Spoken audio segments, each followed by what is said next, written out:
રક્ષાબંધને ઘરની સાફ સફાઈ કરી નાખી અને બધા ભાઈઓ માટે મીઠાઈ બનાવી હતી. વાહ, કઈ મીઠાઈ? કાબર. કાબર? પક્ષી? કાબર એટલે એને નામ આપ્યું છે એવું, એટલે કાકડીની બરફી એમ. કાબર અલા, આ થોડું જુદું છે નહીં? ખાસું જુદું કહેવાય. પણ એની જે સ્વીટાસ હોય ને, સ્વીટાસ? એટલે સ્વીટ અને મીઠાશ એને ભેગું કર્યું. લા તું એના ઇંગ્લિશમાં ના પડીશ. હા, પણ આ કઈ રીતે ઉદ્ભવ્યું? કશું નહીં, મેં એને એટલું જ કીધેલું કે કઈક જુદી સ્વીટ બનાવજે. તો એ અંદર ગઈ અને કઈક ગંભીર વિચાર કર્યો એને 10 મિનિટ પછી કે ડ્રીલ મશીન છે. Drill machine? મને આવું આ તારા જેવી જ ફાડ પડી. 5 મિનિટમાં તો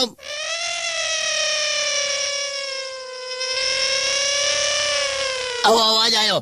તમે અંદર જઈને જોયું તો કાકડીમાં 3-3 ઇંચ કાણા પાડેલા. મને કે હવે આ કાણામાં માવો ભરવાનો. એટલે કાકડીની બરફી તૈયાર.